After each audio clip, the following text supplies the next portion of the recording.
शेतकऱ्याची कर्जमाफी झालीच पाहिजे,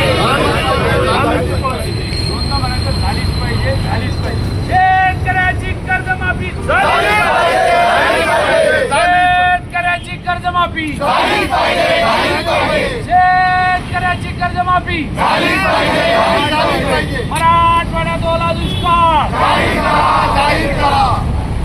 मराठवाड्यात ओला दुष्काळ ओला दुष्काळ जाहीर झालाच पाहिजे,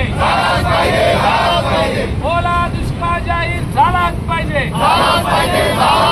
शेतकऱ्याला 50,000 अनुदान दिलंच पाहिजे, शेतकऱ्याला 50,000 रुपये अनुदान दिलंच पाहिजे।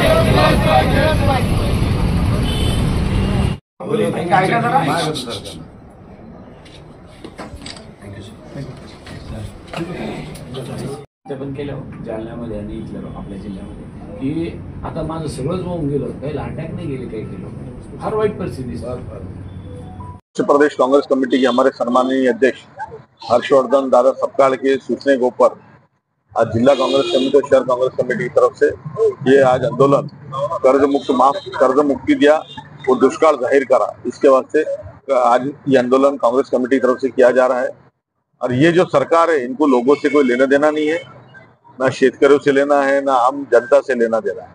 ये अपने मस्ती में मगन है।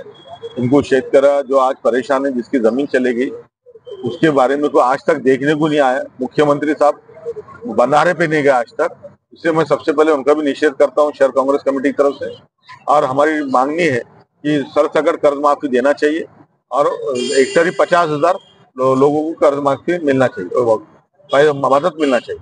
सर ऐसा लगता है शेतकरी जो मदद मिलना चाहिए, सरकार की प्रतिनिधि काम नहीं कर रहा है, ऐसा शेतकरी को प्रतिक्रिया है, इस पर कैसे देखते हैं? मुख्यमंत्री खुद काम नहीं कर रहा, मुख्यमंत्री बोल रहा है कि मैनुअल है ही नहीं इसका दुष्काल जाहिर करने का। हाँ, ओला दुष्काल का शर्म की बात है, ये शर्म आती है कि ऐसे मुख्यमंत्री जो है इस महाराष्ट्र में हमारे राज कर रहे हैं। आपकी पक्ष की भूमिका क्या रही है अगर ये किसानों को अगर जल्द से जल्द मदद नहीं करते? हम एक भी मंत्री को इस शहर में घुमने देंगे। आज या ठिकाणी आंदोलन करायला सांगितलंय, धरणे आंदोलन करा किंवा रास्ता रोको करा, किंबहुना अशा पद्धतीचं आंदोलन आपण घ्या की जेणेकरून सरकारला जाग आणायचं काम करा। महाराष्ट्राचे प्रदेशाध्यक्ष सन्माननीय हर्षवर्धन सपकाळ साहेब हे मुंबईला जाऊन मुख्यमंत्र्याला भेटणार आहे, राज्यपालाला भेटणार आहे, परंतु जिल्हा पातळीवर शेतकऱ्यांच्या मागण्या या कलेक्टरला कळवल्या पाहिजे। त्या ज्या ठिकाणी शेतकऱ्याची जमीन खरडून गेली तिथं किमान 1 लाख रुपये त्याला द्या, ज्या ठिकाणी शेतकऱ्याचं पीक वाहून गेलं त्याला 50,000 रुपये द्या, आणि त्याचबरोबर ज्यांची घरं तुटली फुटली त्यांना आपण शेतकऱ्यांना मदत करा, अशा पद्धतीची भूमिका काँग्रेस पक्षाची आहे। आणि म्हणून खऱ्या अर्थाने आज आम्ही या ठिकाणी एकत्र आलो। आणि याच्याबरोबर सगळ्यात महत्त्वाचं, जर शेतकऱ्याला जो बिचारा त्याचा कणा मोडला कालच्या अतिवृष्टीने, त्याला जर पुन्हा एकदा उभं करायचं असेल तर 100% त्याला कर्जमाफी करावी, अशा पद्धतीची मागणी महाराष्ट्र प्रदेश काँग्रेस कमिटीने या ठिकाणी केलेली आहे। आम्ही त्या मागण्याचं एक निवेदन आपल्या जिल्ह्याचे जिल्हाधिकारी यांना देणार आहे। आणि जर या पद्धतीची मागणी आम्ही केल्यानंतरही या दिवाळीच्या आत जर शेतकऱ्याला मदत झाली नाही, पंचनामे सरसकट झाले नाही आणि जर का मदत झाली नाही तर आम्हाला रस्त्यावर उतरावं लागेल आणि सरकारचा एकही प्रतिनिधी रस्त्यावर आम्ही फिरू देणार नाही। सर्व विरोधी पक्षांची एकच मागणी आहे, महाविकास आघाडीवर तुम्ही 3 पक्ष आहेत तर सर्व मिळून एक मोठं आंदोलन का करत नाही? निश्चितपणाने सरकारला पंचनामे करायला, पाहणी करायला आपण वेळ दिला पाहिजे। आता 8 दिवस झाले अतिवृष्टी होऊन, एक शिवार बघायचा असेल तर किमान 8 दिवस एका तलाट्याला, ग्रामसेवकाला आणि मंडळ अधिकाऱ्याला लागतात। माननीय प्रदेशाध्यक्षांनी स्वतः आपल्या जिल्ह्याचा दौरा केला, जालना जिल्ह्याचा दौरा केला आणि त्यांनी एक अल्टिमेटम दिला होता, किमान दसरा झाल्याच्या मागे पुढे, दसऱ्याच्या आधी किंवा दसऱ्याच्या नंतर तात्काळ मदत जाहीर करा. कदाचित येणाऱ्या कॅबिनेटमध्ये मला असं वाटतं सरकारला सुचावं आणि शेतकऱ्याला त्यांनी मदत करावी, अशी आमची सगळ्या काँग्रेसजनांची भावना आहे.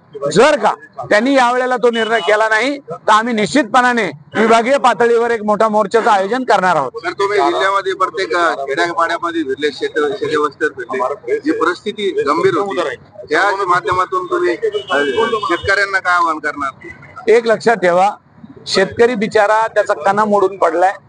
220 mm पाऊस एका रात्रीत झाला. मग पैठण तालुक्या घ्या, सोयगाव तालुक्या घ्या, सिल्लोड तालुका घ्या, अंबड घ्या, बदनापूर घ्या, आणखी अशा अनेक तालुके आहेत 2 जिल्ह्यामध्ये की ते 100 mm, 200 mm, 250 mm पाऊस एका रात्रीत पडला. मला सांगायचं आहे की शेतकऱ्यांना बिचाऱ्यांना आता आपल्याला मदत केल्याशिवाय आपल्याला त्यांना काही आवाहन करता येत नाही. फक्त त्यांना एवढंच म्हणायचंय मला की हे पर्यावरणाचा बदल आहे आणि अचानक पडणारा पाऊस आहे, हा परतीचा पाऊस आहे, खऱ्या अर्थाने रिटर्न मान्सून आहे. आणि अशा परिस्थितीमध्ये एवढ्या मोठ्या प्रमाणात पाऊस पहिल्यांदा आणि मराठवाड्याला अनुभव आला. आतापर्यंत आपण कोरडा दुष्काळ पाहत होतो, यावर्षी आपल्याला पहिल्यांदा मराठवाड्यामध्ये ओला दुष्काळ पाहायची परिस्थिती आली. माननीय हर्षवर्धन सपकाळ यांनी 3 जिल्ह्याची एक कमिटी केली. त्या जिल्ह्यामध्ये सगळ्या काँग्रेसच्या नेत्याला, खासदार आमदारांना, माजी मंत्र्यांना पाहायला जायला लावलं, त्यांचा अहवाल मागवला आणि आज तो अहवाल प्रदेश काँग्रेस कमिटीमध्ये जातोय आणि शेतकऱ्याला सरकारने ताबडतोब दिलासा दिला पाहिजे ही भूमिका काँग्रेसने घेतलेली. दिवाळीच्या अगोदर कधी शेतकऱ्यांना नुकसान भरपाई भेटली नाही तर आपल्या पक्षाची काय भूमिका असणार? दिवाळीच्या अगोदर नाही, दिवाळीला अजून 20 दिवस आहे. 8 दिवसात शेतकऱ्याला मदत मिळाली पाहिजे, नाही तर आम्ही आंदोलन. आता ते त्याला ठिकाण तुझ्या झाडाला मोसंबी नाही, आता मोसंबी झाडाला पण वातावरण काय होतं बाकी